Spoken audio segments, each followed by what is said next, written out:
Hey guys, it's Sabira here and welcome back to my channel. So today I want to talk about the Animal Crossing 2.0 update. And I know, everyone has already talked about this. They've done live reactions, deep dives, what you might have missed, how to prepare your island, etc, etc, etc. But today I want to talk less about the content of the 2.0 update and more so how it will affect the community as a whole. So let's get into it. The Animal Crossing 2.0 update has broken the internet in the best way possible. With content and NPCs from previous games to never before seen features, many players are ready to flatten or even reset their islands completely in preparation for all the new content so they can have a brand new Animal Crossing experience. And while it's super exciting to see the community so hyped and revitalized, one has to wonder what will change and what will stay the same. For me, Nookazon comes to mind. So what is Nookazon?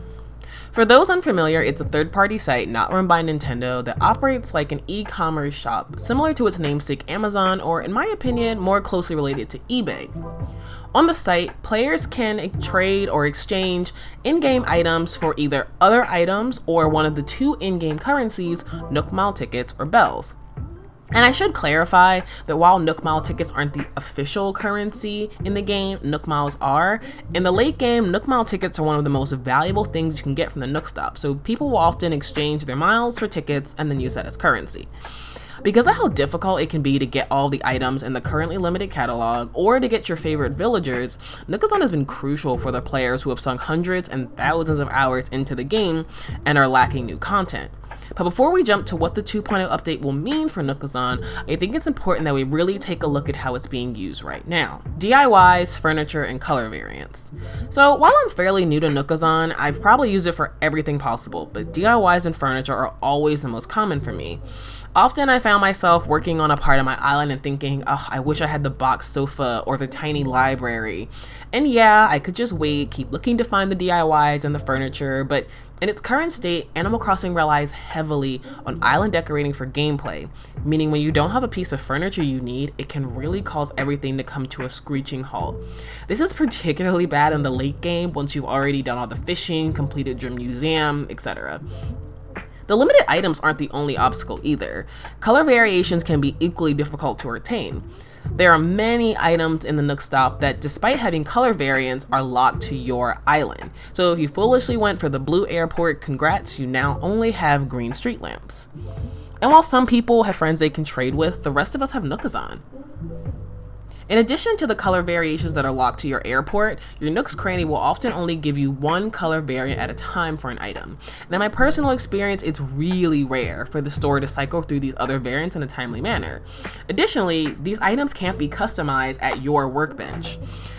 An example, I was originally sold the cream version of the diner chair, and it was easily another 6 weeks before the pink one cycled through, and there are 7 variants in total. Without friends or Nookazon, it could be months, if ever, before you obtained all of them, since Nook and Cranny only have those 3 limited spots for major furniture items. With the villagers, this one is intense. Some villagers have become very, very, very popular, and getting them can be nigh on impossible through villager hunts, so Nookazon has bridged the gap between dreamies and realities, but at an exuberant cost, with the most popular villagers costing millions of bells in addition to hundreds of Nook Mile tickets. So what is a 2.0 update offering? If you're watching this video, I think it's safe to assume you know what's coming to the 2.0 update. If not, I've left some more in-depth reviews below, and in addition to the actual direct, but for the sake of this video, I'll only be touching on relevant updates and at a high level. So we're getting more DIYs and cooking DIYs. Many content creators have counted 300 plus items being added to the game, and while I suspect not all of them are coming with new DIYs, many are. We're also getting new DIYs with the cooking mechanic. We're getting more items to purchase with our Nook Miles. So as I said before, currently, if you're already in the late game, Nook Mile tickets are one of the most valuable things that you can buy once you've already purchased all the other decor. With this update, we're getting new decor, including the pergola and curved street lamps, also getting the updated Harv's campsite. This is going to be where Harv's campsite currently is, but expanding upon his current usage, which is just to take photos. We're going to be getting all of our rotated weekly NPCs such as Leaf and Sahara and Kix on this island at all times, but it looks like from the direct it'll be something that we need to build up, gather donations for, similar to bridges and inclines. And so that is going to be another thing coming to this update. We're getting more spontaneity with the villager visits. This is kind of a subjective point, but I feel like right now, if you're playing New Horizons, you can just never interact with your villagers unless you want to.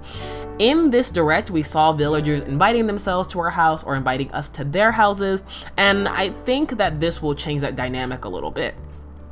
And the last point is not particularly a 2.0 update, but it's coming out at the same time and feels really relevant, and that's the Series 5 amiibo cards. This series will include Raymond, Judy, Dom, Sherb, and some other really popular villagers that came with New Horizons. So what does this mean for Nookazon? Finally, to the point of this video, what does this mean for Nookazon?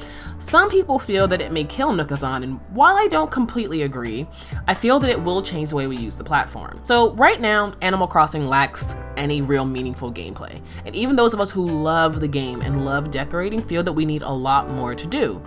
The lack of gameplay has made decorating the primary focus of this game and hyperinflated the value that we as players assign to furniture items and color variants.